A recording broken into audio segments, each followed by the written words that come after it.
Robert Penn Warren, history cannot give us a program for the future, but it can give us a fuller understanding of ourselves and our common humanity so we can better face the future. Dr. Zach Bennett is a professor at Norwich University in Northfield, Vermont. He studied political science at Northern Michigan University, completed a master's in history at Miami University, and his PhD at Rutgers. His research focuses on the transformation of waterways in the Northeast during the colonial period. A recent journal article of his, titled "Canoes of Great Swiftness, Rivercraft and War in the Northeast," was awarded the John M. Murren Prize in Early American Studies. This work challenges the assumption that technological advantage is always with the English in conflict with the Wabanaki peoples. His first book project, titled "Contested Currents, Rivers and Remaking of New England," reframes the Anglo-Wabanaki Wars as a struggle to control the rivers. His next book project will provide a general overview of the Anglo-Wabanaki conflict with some attention to our area. Both sponsors of tonight's talk, the Pejepscot History Center and the Brunswick-Topsham Land Trust, endeavor to get the history right, that we might better understand ourselves. Zach's talk this evening is an important step in that direction. So, Zach.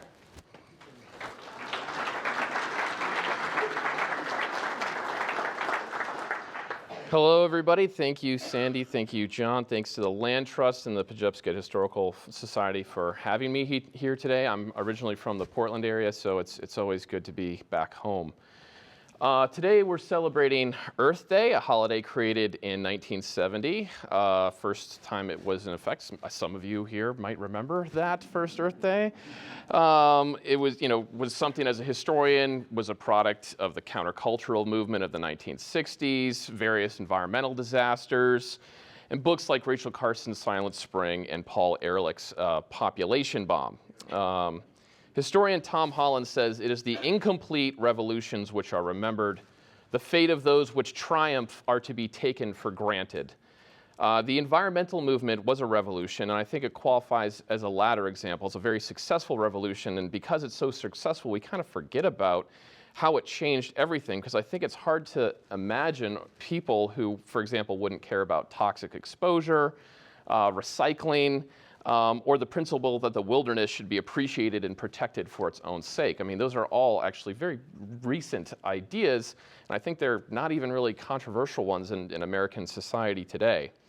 Many of you know that the Androscoggin played a very big part in that story of this early environmentalist movement. This cultural awakening had its early stirrings on the Androscoggin during the 1940s and inspired people like Senator Ed Muskie to spearhead the Clean Water Act and the creation of the EPA. For many Americans today, Earth Day probably holds more spiritual importance than Easter. I say this all to make a point that we're weird in the 21st century. We're very unlike people who have lived, and our ancestors, for hundreds or thousands of years. And I mention that because if we're going to try to understand our history and why things happened, we have to understand these people. And as I said, they're not like us. They're not products of the environmental revolution or movement that we are. So I appreciated John's pithy quotes about history and its importance. But history, I mean, there's a lot of things you can say, but history is also about establishing context. To understand people in the past, we have to understand their historical contexts. Conversely, and something that I'm also interested in, is, in addition to talking about history today, is how understanding history kind of puts a mirror up to ourselves, puts ourselves in context. This might sound obvious, but historical thinking, as one of my favorite scholars, Sam Weinberg, has said, is actually an unnatural act. We instinctively view the past through our own cultural lens and interpretations of right and wrong. There's also a presentist conceit that we today are the most moral, enlightened, and rational people to ever exist, and are thus capable of passing judgment on everyone in the past. it is worth remembering that nearly all people in history also thought that. So we're not special. I think one of the things of history is that it's very humbling.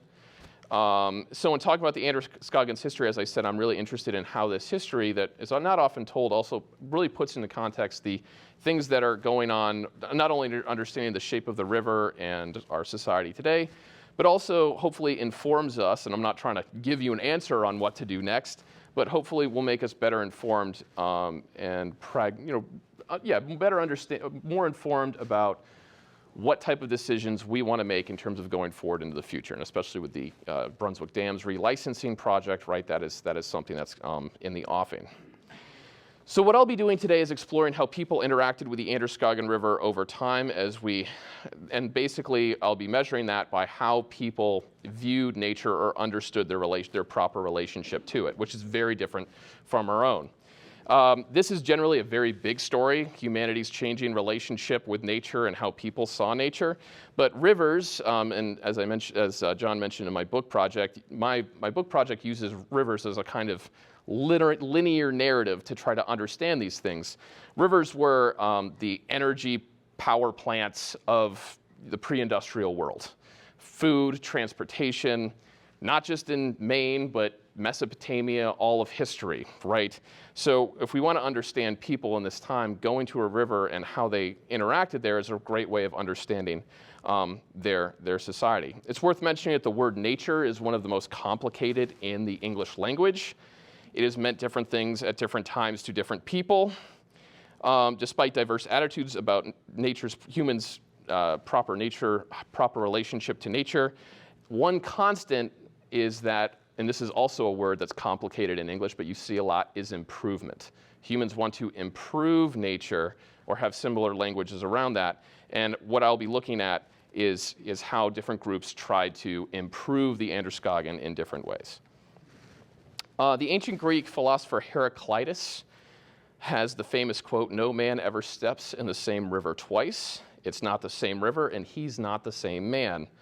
That's certainly true for New England's rivers, and although water has flowed in the Androscoggin down to the ocean for eons, the shape and content of that water has changed dramatically, and at least through the 19th century, I will be talking about that and covering that.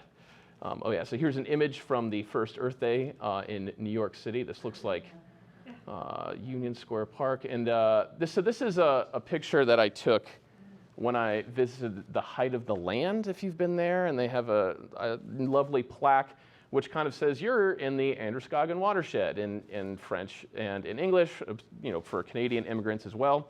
And generally speaking, this is how the history of our waterways is portrayed. The beginning is industrialization. It is textile mills. That is the beginning of time. Before that, it's like Indians were probably on them. That's it. This is obviously a very important part of the region's history and of the Androscoggin's history, but I'm not going to be talking about that too much. I'm going to be talking about an earlier period. So I'm going to be basically through this talk, I'm going to go through 5 different kind of ways, philosophies or kind of views of improvement over time. The first are the indigenous people here, the Wabanaki. Their definition of improvement was to live in balance with the natural world, to promote a bountiful abundance of resources, right? If you kill all the fish in the river, you kill all the deer, it's going to be hard eating next year, right? So a lot of their philosophies are very much about survival. I'll get to this later. It's important not to conflate this with the contemporary environmental movement, which is often done, because Native Americans those are 2 very different ideological movements, but for Native Americans, humans are very much part of this ecosystem. I think trying to understand Native American worldviews as someone who's not Native American is very difficult. One of the ways that is the simplest way to understand it for me is that it's very central to European worldviews that there's a distinction between nature and then humanity. For Native Americans across this continent, there is no distinction between nature and humanity. And this language of balance, which pervades Wabanaki philosophy, is also you can see it in their language. So like in Algonquian grammar, you cannot refer to an item without it, in a single word, without it being in relationship to something else. The word Androscoggin for the river we're going to be talking about today is not the name that Wabanakis used for this line in the landscape. That was probably Lewiston. It was really Androscoggin is the original word. And it's Wabanaki for fish place, fish drying place. We're at Pejepscot, which is extended Rocky Rapids place. So all these words connected you either to animals for harvesting, or to understand relationships, to move through the world, or to give you directions from one place to another. I'm just finishing a Native American class this semester, and it's Native American language also, and moving through space also takes you through time, and it also takes you through ethics and stories. It teaches you lessons just by moving through space. So it's worth mentioning that New England rivers are fairly unique before I go forward. If you've lived in other parts of the country, you might notice we have a lot of precipitation here. We have a lot of water, and we have a lot of rivers, and they're very steep, especially in comparison. I think when Americans talk about their rivers, it's like the Mississippi or something like that. Our rivers are very, very steep. One of the ways you could see this, one of my favorite statistics is in that 1880, the US Census, 1/3 of the nation's water power concerns were here in New England, despite the fact that New England at that time only covered 2% of the nation's surface area. So there's a lot of, the rivers are very steep. New England is now a very energy poor part of the country. That was not always the case. There's a reason why the Industrial Revolution started here. So to move around in this, and we're just coming out of winter, New England is a challenging place to live. Imagine without air conditioning or heating oil or these type of things, or importing our food from abroad. It's a very difficult place to live. One of the ways that Native Americans were able to overcome this was the invention of the birch bark canoe, something that I'm sure all of us have heard about. Really, I mean, I describe it as like space age technology. It's something that when Europeans came to the Americas, they said, there's not really any technologies we really need from Native Americans except two things: snowshoes and these birch bark canoes. They're really awesome. And it's something that Europeans actually not until like the 19th century were ever really able to replicate. And for example, modern canoes that we see today were invented in the Bangor region. I mean, think of like Old Town Canoe. It's not a coincidence. That's right next to the Penobscot Reservation. So these canoes were really remarkable. So I'll point out this is a map that a French Jesuit missionary drew of, and if you look on the top left, that's Lake Champlain, and all here, you can see the Atlantic right here. This probably doesn't look like a lot of maps you've seen of the waterways here, because this was somebody who traveled with the Wabanakis and wrote this made this map for the King of France. What these maps emphasize is connection. Right, and this is how kinship, how relations with the natural world, again, focused on connection.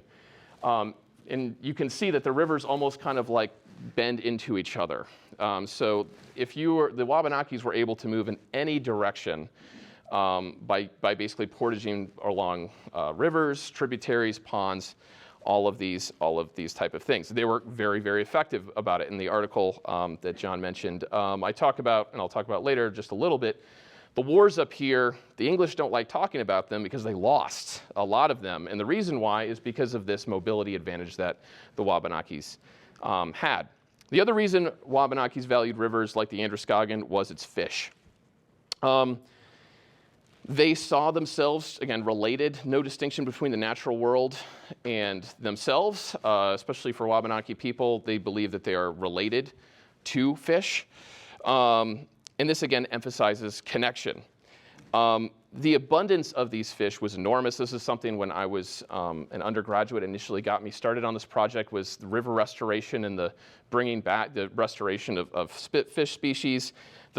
It's really hard to measure what the original numbers were, but if we look at accounts from the 1600s, they were enormous. And I know this is one of those things that dam companies also kind of put out there, which is like, there weren't that many fish in here. Like, it's fine. But that's, with the Androscoggin in particular, it was very, very, very full of fish, very well known for it. Here's another French map that depicts the coast of Maine here, and you see Wabanaki people. These canoes weighed about 50 pounds.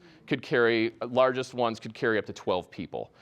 So ideal for, again, moving through the landscapes. Compare that to like what English people had, were these big planked, like whale boats, weighed hundreds, sometimes thousands of pounds. So one 17th century observer, when he watched a herring migration in New England, said that it seemed that one might be able to cross the river on the backs of the fish dry-shod. There was many good fishing rivers, but the Androscoggin in particular had a really good reputation among early colonists, and we can infer that for Wabanakis as well. It's because this river is very steep, so it provides a lot of resting areas or pools for fish to rest, and the water is very oxygenated, which is ideal for fish as well.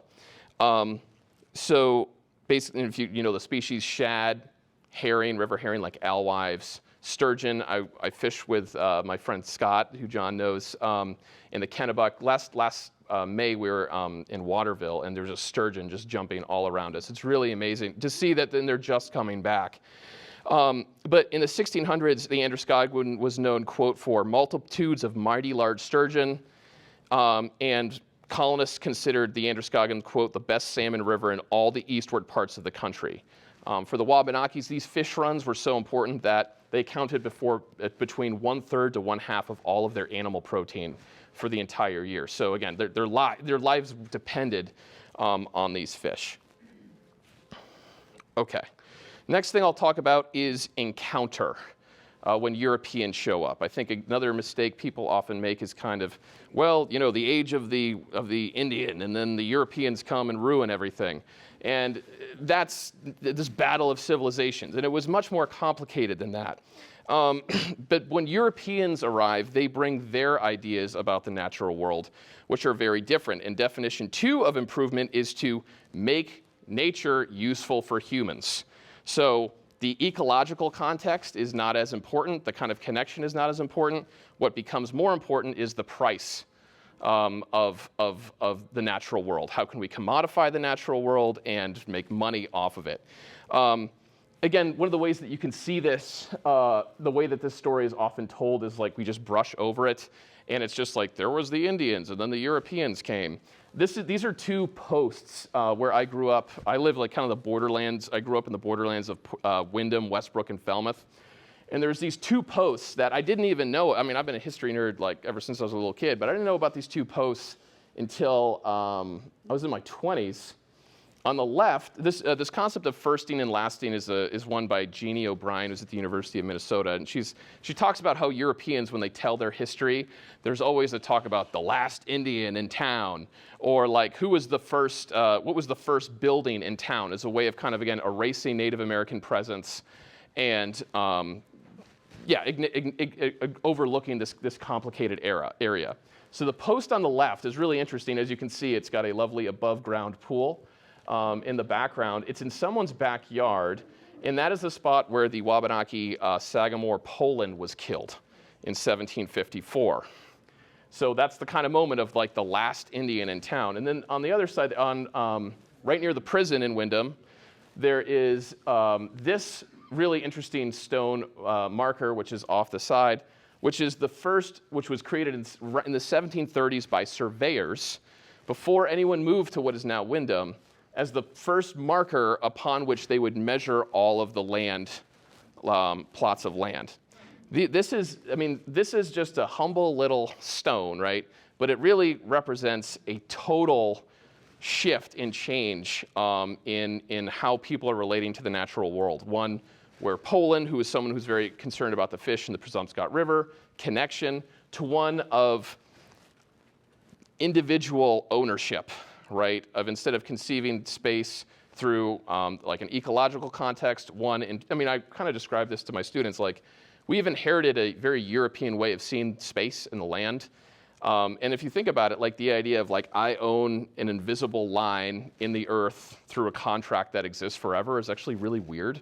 right? But these markers kind of that most people don't even pay attention to mark this huge transformation.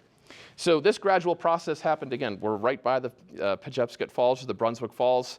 In 1628, many of you might know a guy named Thomas Purchase sets up a trading post here and trades with the Wabanaki Indians, primarily for furs. And this totally changes. I mean, this was not the only place where this happened, but this changes, again, how humans are relating to the natural world, where beaver, instead of being something that exists within the kind of ecological context, are being hunted and sold for, Purchase would exchange cloth or guns, these type of things, for Indians, with Indians, in exchange for the beaver. So this, in places like Maine, the beaver population around here was decimated already by like 1700. So very rapid change. And this is a product of this new way of looking at the world. Okay.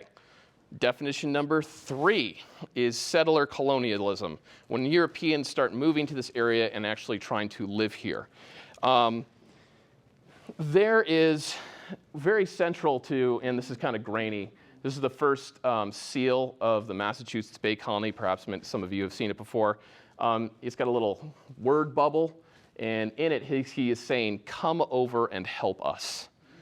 Right, which is, well, I mean, again, it's easy for us to laugh, but it's like really something that English people earnestly felt, that it was their duty to spread the truth of Christianity to Indians who had not been exposed to it, and also all the things that come along with that, to become civilized, to live in houses year-round, to grow crops, to have fences, these type of things.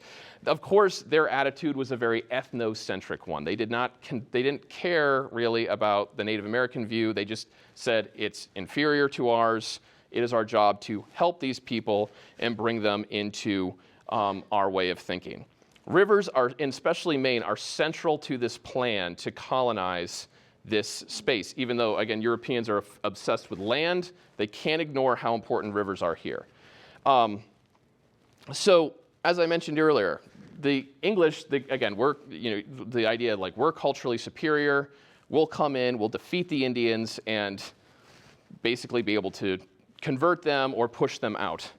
But that doesn't happen up here. There's King Philip's War in 1675, King William's War in the 1680s, Queen Anne's War in the first decade of the 1700s. Again, things we just don't talk about. And all of those were like not English successes, to put it the best way possible. Okay, so again, one of the big reasons is, even though the Wabanakis were outnumbered, they could not really pin the Wabanakis down because of how they knew the river, the waterways here, and their ability to move with their birch bark canoes. People like Thomas Purchase, had been here in the 1600s, but they all had to flee. The other kind of thing that's a big problem is that the Wabanakis up here are much more partial to Catholicism. And I don't have time to go into it, but basically the Puritans did not like Catholics, okay, a lot. And the reason is because the English were like, yeah, become Christian. That means you need to become literate, which takes a long time. And then once you understand the Bible, you just need to like hate yourself a lot. The Wabanakis, for some reason, weren't really into that. One of the ways you can see that is, like I learned this recently, Sabattis, like the town or the lake, that comes from, it's like an anglicization of St. John the Baptist. Is where that term comes from. So you can see that Catholic influence here, but this also made the English very suspicious of them. And of course, the English eventually win. It's not through defeating the Wabanakis in war decisively, really, but by basically through a long attritional struggle are able to do this. The Brunswick, or Pejepscot, was a very important part of how the British were able to turn this war effort around, because they realized we're trying to chase Wabanakis, we're not being very successful at that, we need a new strategy. And in 1715, they built Fort George in what is now Brunswick, right next to the Pejepscot Falls. What's really interesting about this fort, here's like a map from 1802, and you can see the fort with homes around it. When they built it initially, there were no English homes around it. Usually you'd build a fort like a castle, right? So people could run to it or to protect settlers. There were no settlers here in 1715. It was a very aggressive kind of fort. The idea was if we can control the falls, Native Americans' ability to portage around here or to fish from that spot, if we can deprive them of these environmental resources, that way we can defeat these people. The fort, at great expense, was made out of stone. And one of the ways you could tell that previously in this earlier period, the English and Wabanakis actually got along quite well. But one of the ways you could see this change is that after 1715, the name of this area changes from the Wabanaki Pejepscot to Brunswick, which is basically the Hanoverian kings of England come from Brunswick, Germany, so that's where it comes from. But this very clear thing that this is now going to be an English space, right? And the key to controlling that is the river here. So the fort that's built here, and then also one in Richmond, if you've maybe seen that by the bridge over the Kennebec River, the Wabanakis do not like them, and it causes such a diplomatic controversy that it triggers war. In 1722, something called Dummer's War, or Father Rail's War, where it's the 100th anniversary of that. Actually, right now, it's the most important Indian war in Maine. And it started here in Brunswick with these forts, because the Wabanakis understand what's at stake here, right? If they're building these forts, they're taking away our ability to eat and move. It's not so much the land, it's these resources that are important. Okay. So, there's a couple cool petitions from Brunswick where people are talking about this, the fishing here. So, the Father Rail's War ends in 1729, and it's especially for east of the Kennebec River, it's a victory west of the Kennebec River, it's a victory for the English. But the Wabanakis stayed around, and part of the treaty was, we have the land as the English, but you can still hunt and fish in these areas, right? And there's this great petition in 1737 when the Massachusetts government is considering closing the fort, and the people in Brunswick are like, please don't do that, even though we're not at war. That their love, and he's talking about Wabanakis here, their love cannot be depended upon is obvious to us. As unjust usurpers and intruders upon their rights and privileges and spoilers of their idle way of living. That's how the English are saying how the Indians see them. They claim not only the wild beasts of the forest and the fowls of the air, but also fishes of sea and rivers. And so with an ill eye look upon our salmon fishery, and no doubt would disturb our fishers we weren't not under the immediate protection of the fort, as several can witness who have fished in undefended places. So if you can imagine fishing in the Androscoggin River in the early 1700s, which was a very productive fishery still, even though the populations had certainly gone down a lot, people were having fist fights at the river and fighting over who actually had access to these things, even though the war was over. That's why people, the English still wanted the fort. I think I really like the quote, spoilers of their idle way of living. Again, the English ethnocentrism, the idea that the way that they kind of dispossess or justify pushing Indians out is saying these people, their way of living is inferior to us, they're lazy, they're not as efficient or as productive as us. Ironically, this very same logic will then be used by industrialists to dispossess like small farmers at the turn of the 19th century, which I'll talk about next. And here's another petition from 1788. Many people are seining and joining, which is a big net, and joining driving nets together and making weirs or machines and dipping out of season for salmon, which in our opinion is destructive, and if not speedily stopped, will end in final ruin of the fish in Merry Meeting Bay and the river running the same. I mentioned that because another really interesting question people ask is like, well, when did the fish go away? And the answer is often like, oh, when they built the dams. And that obviously was a big part of it. But really before that, what's important is there was no Department of Inland Fisheries and Wildlife at this period of time, okay? So, and it's, in retrospect, you realize how important that is to not only create conservation laws, which did exist in the 1700s, but who's going to enforce it? And although many people around here value the fish, it's kind of a classic tragedy of the common situation, where if you don't have that Wabanaki kind of culture or ethic of balance with the natural world, if you just see fish as something that you can transform into a coin, the incentive is to get as many as you can. So by the late 1700s, the fishery here is, I mean, there's a lot of interesting guesses, but a small fraction of what it was in the 1600s when Europeans first showed up here. Okay, so here's a really cool image. I'm not sure, I'm kind of excited to show this one because I don't know if you guys know about this one. I found it at the American Antiquarian Society in Worcester. It is an image of Brunswick Falls in 1830. So this leads us to the next group. So we went from Native Americans to like encounter to settler colonialism. Now we're entering one of the later ones in the industrial way of seeing the world. Improvement in this world is defined by efficiently using natural resources to maximize economic development. Okay, so what this results is in the construction of more and more dams, which are larger and larger in size. This often dispossesses white farmers, floods them out of their fields, kills the fish. The logic that is used in the early 19th century is this is progress. This is all okay because this will result in more economic output and growth, and therefore traditional property rights need to be kind of forgotten or overlooked at this period of time. I think during this period of time there was 3 dams on the Brunswick Falls. We might say, especially today, like, oh, this is incredibly unnatural and artificial and bad. If we talk to people at this period of time, they would have seen, and again, by looking at what the definition of the word nature is, they would have seen this as entirely natural and a total fulfillment of God's will on earth. God's will is expressed through people. It's like the expression, God helps those that help themselves, right? God has given us these resources to use them to make our lives easier. I mean, it's worth pointing out, too, our lives are a lot easier than they were in the 1830s, right? So it's important for us to keep that in mind.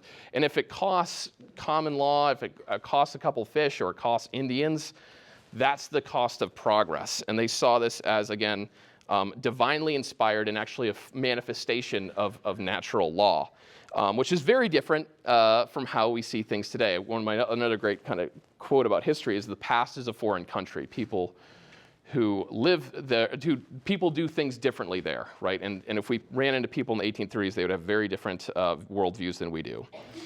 What I love about this image in particular is it really celebrates the modernity that industrialism ushered in. For example, it's worth pointing out, like I've probably seen in Brunswick, other places at Norwich, in Vermont, I'm central Vermont, it's surrounded by trees. Like even 100 years ago, that was all cleared. They were all sheep farms, right? So it kind of shows the cleared landscape. And the wood has been, what you can see also on this little raft here, has all been cut or sawed into rectangular pieces which can be easily shipped and sold and commodified into a larger national and emerging global market, right? How was the lumber sawed? It was sawed by the power of the Androscoggin River through these sawmills. Again, this is natural. This is using the gifts that God has given us to do these things. I mean, and also people often scoff at these old mills. I mean, because they do have like the horsepower of like a riding lawnmower.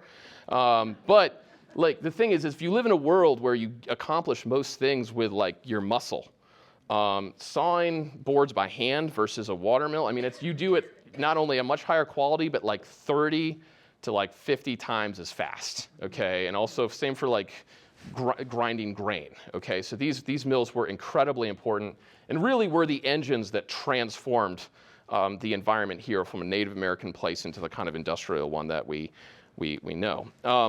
I think so the straight lines of the bridge as well. The bridge also as well kind of speaks to growing communication networks. I think the first train is like I looked it up, it's like 1849 that comes into Brunswick. But if we can think of like the Erie Canal, developing infrastructure in the United States that's tying the country together. And one of the ways you can see this is a big part of Brunswick's history is the first cotton mill in the state in 1809 is created here. Where do you think they got the cotton for that?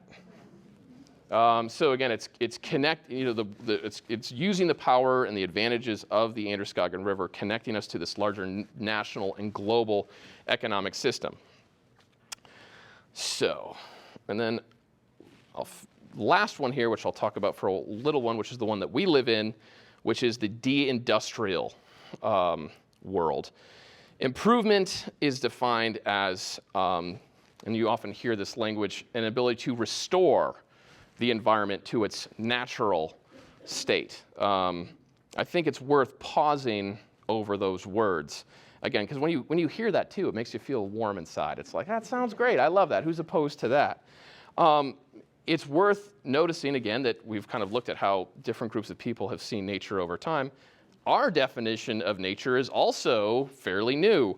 The idea of nature being rooted in this concept of wilderness, usually like without people. I mean, think about, this is an idea that's invented in the late 1800s. I mean, think of, it's really the period of time when national parks are created. There's a lot of great work about how to preserve these natural spaces for the future, right? The idea or the image, people like John Muir were like saying we need to get humans entirely out of nature. Oh, Native Americans who have lived here for thousands of years, you got to get out of here too to protect nature, right? This is a very, again, new idea and very European idea of the natural world. And this idea that ecological processes, which are being really only appreciated by the mid-19th century, should be kind of, we need to appreciate them and almost worship them as this, again, this kind of new idea of nature. And it's kind of amazing. I had a student from Turner in my class, and again, my friend Scott, who I mentioned, who has a great article on the pollution in the Androscoggin River in the 20th century. I mean, the oxygenation rate was at 0. Gas was coming out of the river. Perhaps some of you remember that, or could not eat food near it. And she's someone who was in my class last year, and I was talking to her about, oh, you're from Maine too, great. And she was saying, it's like, yeah, I paddle on the Androscoggin with my dad all the time. And I'm like, that's so great. Do you know about the history at all? And she's like, oh, it was polluted? I'm like, yeah, like really bad. I think that really speaks to, again, like we're often kind of downers in environmentalism, but it's like really great, it's a really amazing rebirth on the Androscoggin, and the fact that people who were born in the 21st century can't even see, you know, how bad things were. It kind of shows that we're also in this very new area. It's important for us to, I think, be honest about what has caused this change. Is it because we're such great, awesome people? Maybe. Like, I'm open to that. But a lot of it is obviously deindustrialization. Factories in Maine and other places gradually left. And as they left, they didn't have the economic benefit to the community that justified their existence in the first place. Why did they leave? Global competition, but also the harnessing of more efficient energy sources like fossil fuels. You don't necessarily need to have like the transition to coal power in Britain in the 19th century. I mean, you don't need to have a factory next to a river. And so if the labor is cheaper in the South, we can just move our factory there. It's worth considering, how did you get here to Topsham Public Library today? What energy source did you use? Was it a canoe? I mean, you could have. That would have been pretty cool, but I doubt it. It's also a product that we are a very wealthy, energy-rich society that can afford it. Again, I mentioned we get our energy mostly from fossil fuels. And some of this imported energy is not just fossil fuels, it's things like water power. What's been very controversial is the Hydro-Quebec pipeline, right? And it's worth looking at that and thinking it's important recognizing, again, the time we live in, whereas like the dams that I talked about that could like power a lawnmower, the Kennebec Dam, which is, you know, the Edwards Dam that came down in 1999, I did some research on that. I'm really interested in when it was created in the 1830s because it was a huge controversy then. When it was created, it was probably the largest dam in the world. It was the first to fully cross the Kennebec. It took 5 days for the Kennebec River to fill the reservoir behind that dam in 1835. Okay, well, if you think that's cool, Hydro-Quebec, which has also aggressively dammed rivers in Canada, the Manic 5 Dam in Quebec, which was completed in 1970, it took 13 years for that dam's reservoir to fill. So I mean, the point is that all of us every day, it's like, oh, well, get an electric car or something like that. Our basic existence is dependent on consuming tons and tons of energy, right? And that's a big issue right now. But again, is it because we're so great? No, the world has changed. The water power in New England is not competitive or makes a significant dent, right, in contributing to our economy. The point I want to make is if the factories were still here and employing people, or there was a significant amount of electricity coming from the Brunswick Dam, we would not be having this conversation about bringing fish back, probably, right? And it's worth it to understand, again, history over time, why we're able to make these choices in the first place. And the other thing too that I think is interesting is like what we now do in rivers is there's these spaces of recreation and almost worship. And the historian Richard White kind of says that the point is inefficiency. So thinking about it like kayaking. Like if you're in the water and you want to get to point A or B, there's a lot faster ways than a kayak. But a kayak's like fun and it's like exercise and you're in nature. Fly fishing. A lot of skill. Really inefficient way to catch fish, okay? If we just put a net in and take them all, like we'd get them a lot quicker. But the point is that like the question I'm kind of asking is like, why are we doing this stuff? Why are rivers now? This is what we do in the river now. The point is that we have retired rivers instead of restored them. So the idea is we're going back in time. We're creating what existed in the past.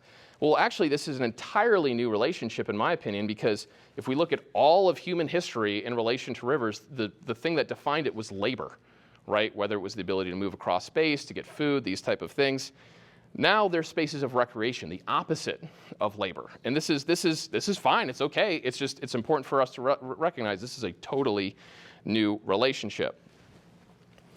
And the other thing too that I think is worth kind of thinking about as a historian is just as like how if we want to look at how colonial people or Native Americans interacted with waterways, and by looking at that, because they're so different from ourselves, we can say, oh, this is what it says about their society or their values. So what does this tell us about us today and what we're going through?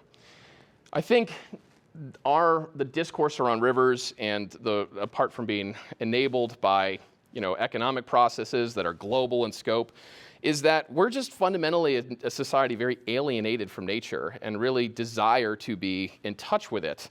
The desire to natural spaces, again, in the late 19th century is created because people just have an urge to escape modern life, right? And its stresses and things like that. And again, that's totally fine, but it's important to remember that we're weird. This is a very kind of new way of interacting with these spaces. I think also what I find also very weird is the spiritualism that is often associated with rivers. Again, for Native American people, it's the Wabanakis, it is central to their identity, sense of space, and religion. But it's interesting how non-Native people in New England go to rivers and often do very spiritualistic things by them. It's kind of almost an earth worship. I think this kind of speaks to the fact that we're an increasingly secularized society.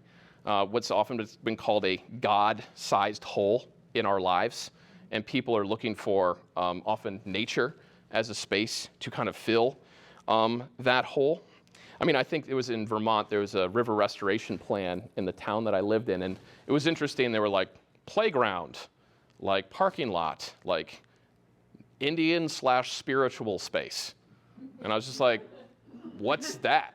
And they're like, oh, we don't know. It just sounds really good. We should. It's like, I think, again, that speaks to something in our society right? That it's just like, and I'm not saying like this is what we should or shouldn't do. It's just like we should be thinking about this or be a little self-aware about like what are we trying to do here. I think it's also very interesting too, like interest in Native American culture and these type of things, like the renaming of the falls on the Royal River in Yarmouth recently. Pumgustuk, right, is now the official name of the falls in the Royal River. As again, a historian of this period, I think it's awesome that people are learning that and being aware of Native presence and how they interacted with the land. But my question is like, did it ever stop being Pumgustuk? Did like, we need to have like a official renaming of the space? We can just call it Pejepscot. It's always been Pejepscot. Native people are not past tense. They're still around, and they've always called these things. But it's like, why are we so focused or fetishized on this process? I think it also speaks to a moment we're in, which is like many Americans feel guilty about their past and are striving to find ways to like atone for that in some way.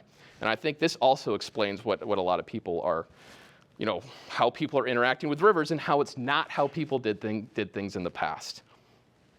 Okay, so I'll finish real quick with kind of considering the future.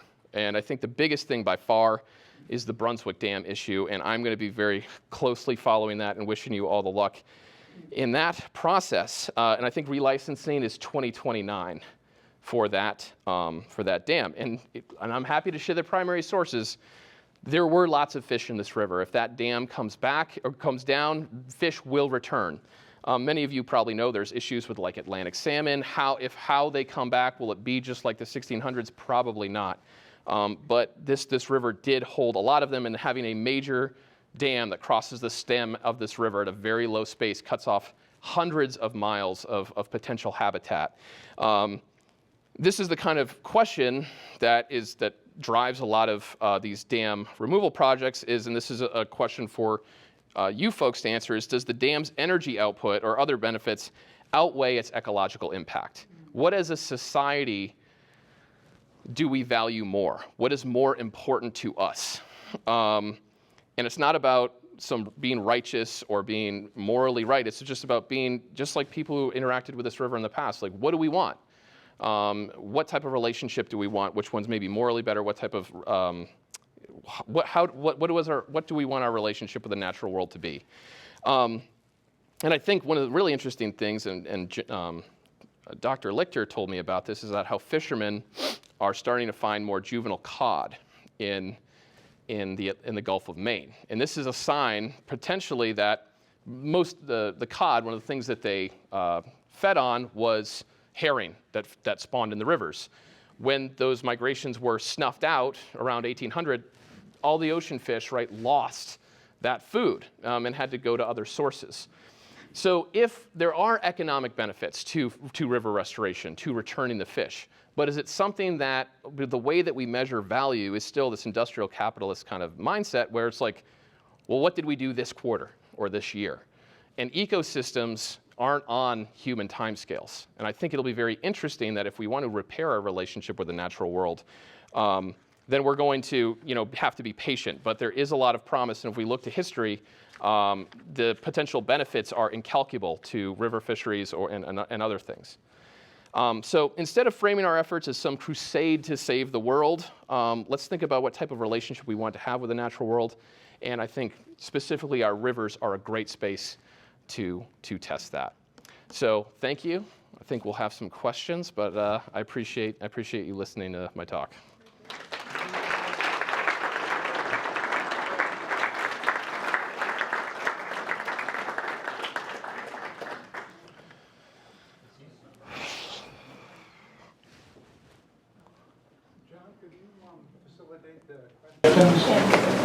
That's good, because I need to keep running the camera. Yeah, I don't know what it's on. I'll start, I guess. I remember Okay. Richard White book. Organic machine? No, I think it was called The Wheel Ground. Yeah. I think it was mostly about the French and the rest. Yeah.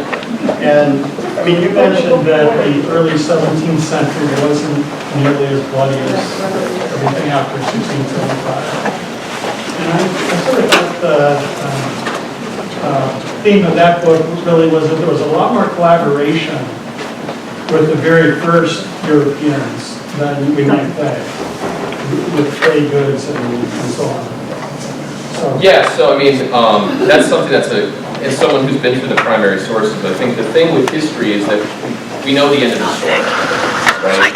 And it's important for us, if we want to understand people's perspectives accurately, we have to, as best as we can, put ourselves in the minds of people in the 1600s. And for example, concepts of racial difference, very new and unclear at that time, actually. It's one of the reasons I love studying that period. And there was actually ideas that Native Americans were racially somehow superior to white folks. And we obviously, as a result of war, right, that destroyed that world. We lost that world. But if you look at the primary sources, you see English people who come to this area and say like, oh, there were some Wabanakis. They were coming through town. It was raining. They said, can we sleep in your kitchen? And we're like, yeah, fine, no problem. Or it's like, oh, there's this Indian Scosway who like plays a fiddle at all our weddings and things like that. These people were neighbors and often friends. I mean, it was often very tense as well. But it's the thing that I love about history is when you go through the primary sources, we have all these assumptions about, oh, it must be like this. And that world is definitely a lot of surprises and it's very different. And I'm always kind of finding new things. But it was a world that was destroyed by war, but people did get along. I've always been curious, why was the Androscoggin where all the mills were built? Not the Kennebec, it was the Androscoggin. Why? I can't probably give a great answer. Why were there a lot more mills built on the Androscoggin than the Kennebec?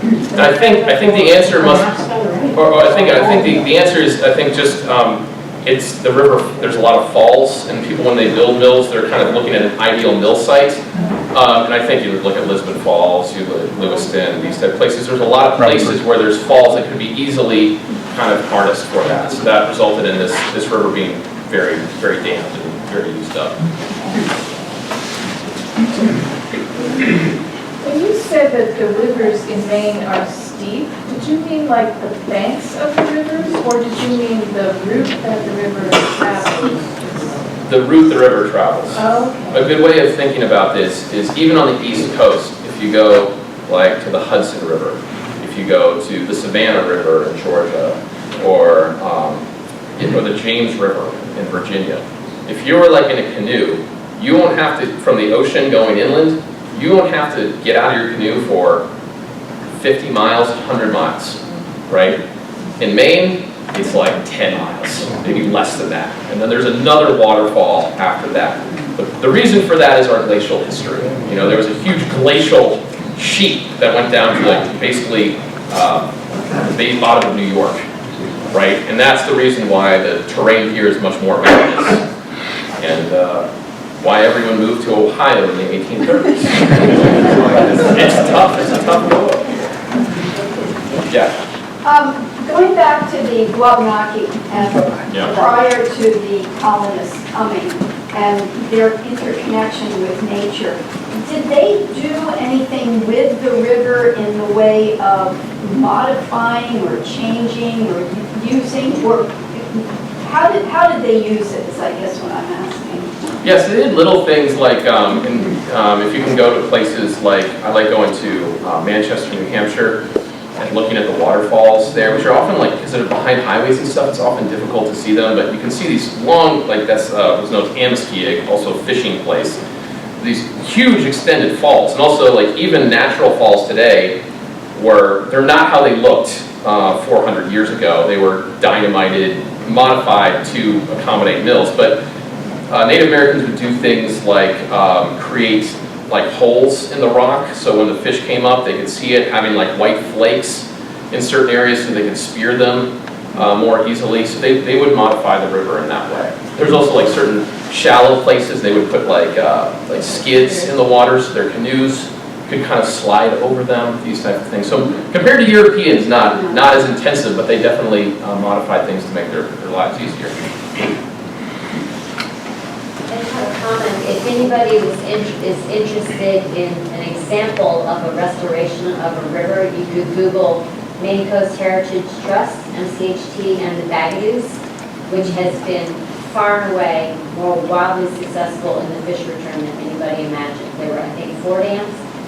I think 2 were removed and 2 of the fish ladders were improved or something, and the return of the fish has been far and away what anybody expected. Yeah, it's an amazing story, and I think even if you look at when they tore down the Edwards Dam in 1999, and like how much it's come back, like it's totally unexpected, and who knows, I think we're still far off from what the original numbers were.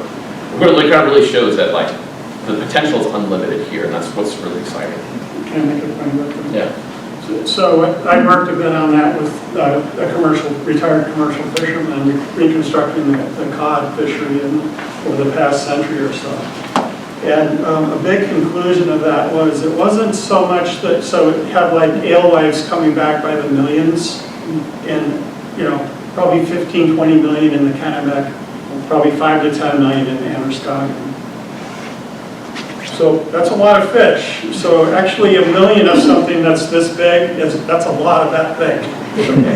I know we get kind of immune to big numbers because of our national deficit or whatever. My 1 million is something you can hold in your hand is actually a lot. My favorite comparison is I think when they've measured like healthy herring runs in Scandinavia, there's more biomass in those migrations than the bison herds that were. I mean, because the thing is bison are super charismatic. They're huge, they're big, they're above ground. It's harder to even today like know what's underwater, but the biomass for these migrations was even bigger than that. And the point about that though is the young of year, so the little juvenile fish leaving dwarfed the adults coming in biomass going out. They were going out by the billions, hundreds of billions up and down the coast. Okay, so they were feeding the Gulf of Maine fisheries. That's why it was so productive out there. And the big collapse in the cod fishery came in 1880. The St. Croix River is the last major river that was dammed. That was during the Civil War, just after the Civil War. So a little bit after that, and the cod collapsed, and especially in the near shore fishing grounds, those that were closest. Could you clarify the river that she was talking about, please? The Bagaduce River. If you Google MCHT, if you Google MCHT, Maine Coast Heritage Trust, and the Bagaduce, BAGADUCE, there's a movie about the whole effort and this indigenous man who really started the whole thing. It's really pretty cool. And also let me applaud the Pejepscot Portage Mapping Project. If you haven't heard about that, look that up. They've created a map, which is mapping a lot of the things that I've talked about, but it's especially really impressive, the mapping the ways that Wabanaki people interacted with the space for thousands of years, the words that they used and things like that. When I first got into Native American history, I was so excited about this. It's like you've been looking at a map your whole life, and then all of a sudden someone turns it upside down. This is the way people have looked at it for actually 99% of history. It's really exciting. So the Pejepscot Mapping Project. Can I say Mia has, a few words of that? This is over on the table. There's some of the brochures that we made, and there'll be the Pejepscot Portage Mapping Project, and there'll be links on the back of it to a Google Earth that has a lot. You can see the map from above in some places, but it also has a lot of history in it and a lot of stories in it. Yeah. So it's kind of it's an always being updated resource, and we made it with by having open houses that online with Wabanaki consultants. It's like, tell us, do a little more of this, or this is too academic, and so forth. So it's always been changed. Yeah. So unfortunately, there's not enough for everybody here, but there's a bunch on the table. Oh gosh. But I'll just take a picture. Dams being built for mills and power production.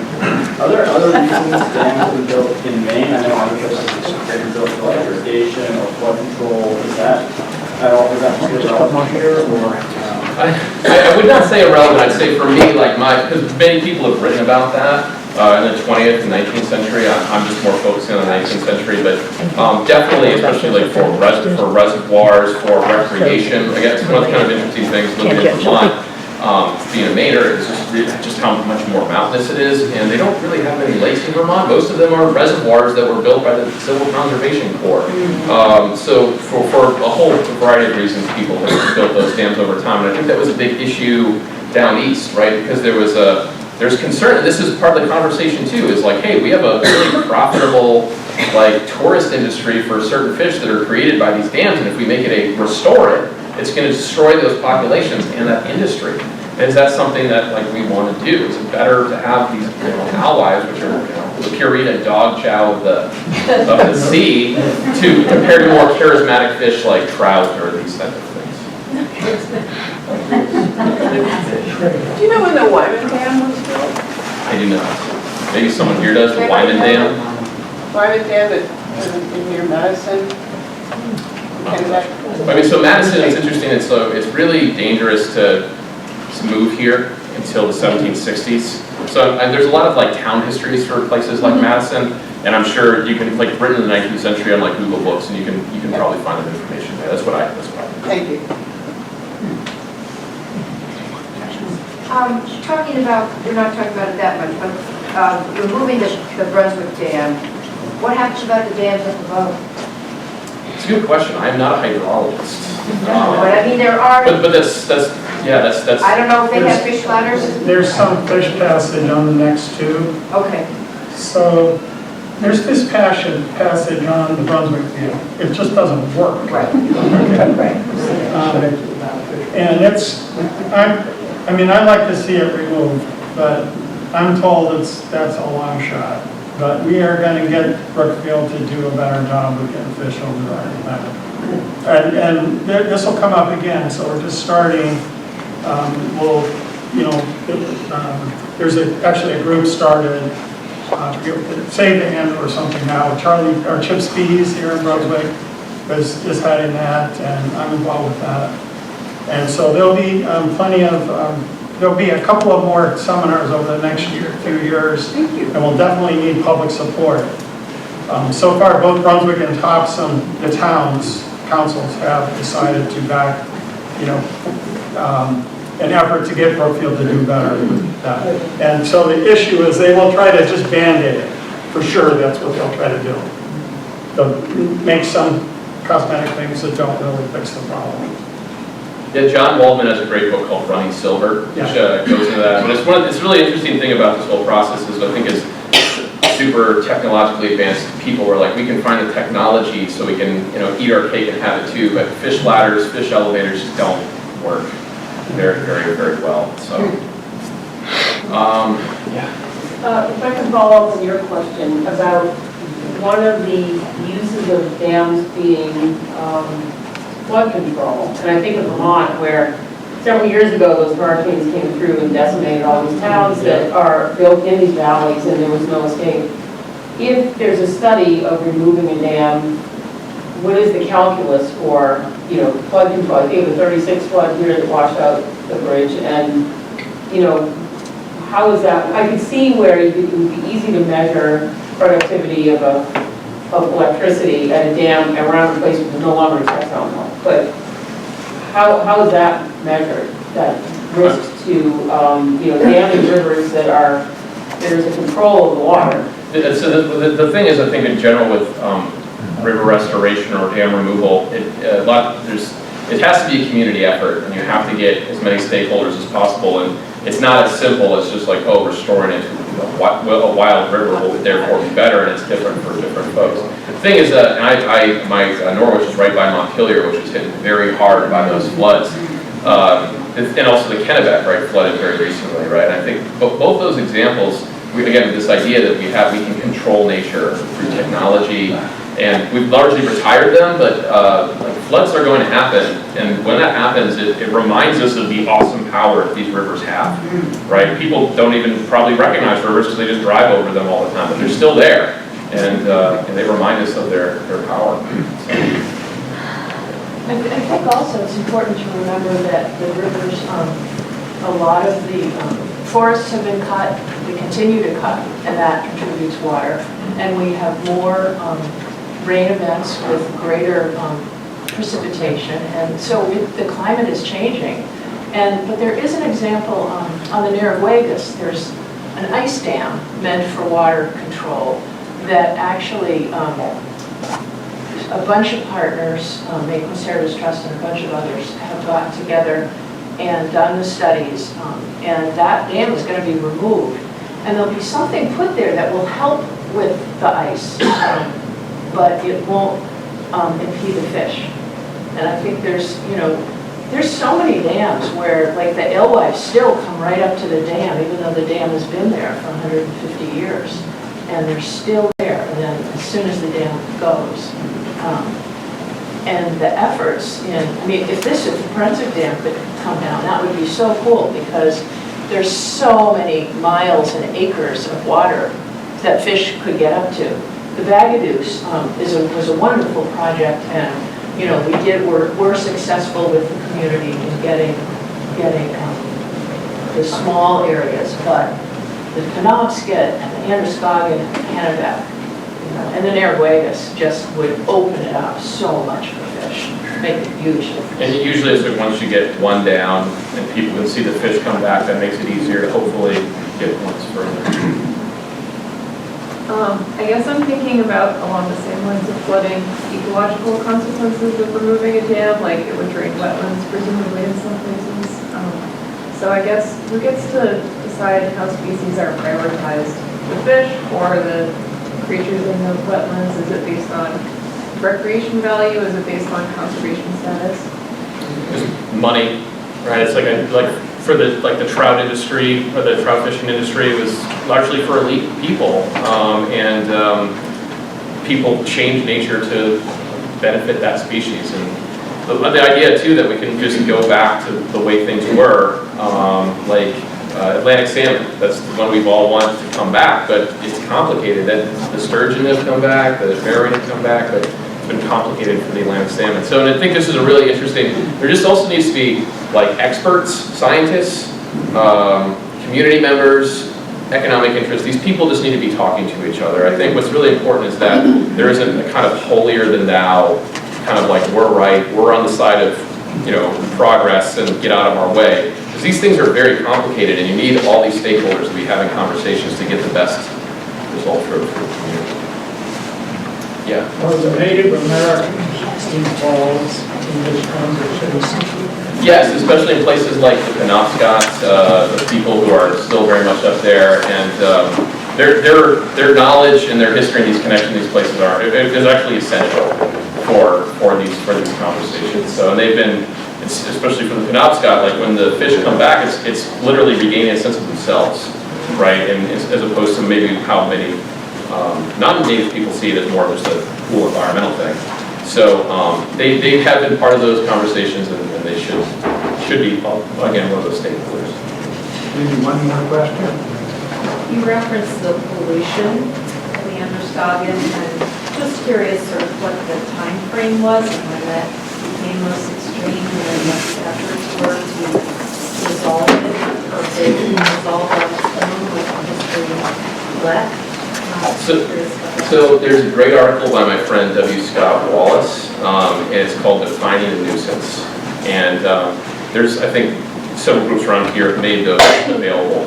So he tells that story very well, but it's something that, from what I remember, starts in the 1940s. Again, this beginning of an ecological consciousness, people being aware of what's going on, people just dumping things into a river, people starting to ask questions about that to try to mitigate those effects. And that was, and this again, what's really amazing about Maine in this story is like the things that happened here in the 1700s with industrialization went across the entire continent, right? When the Edwards Dam came down in 1999, that was the first time the federal government tore down a dam against the will of the owner.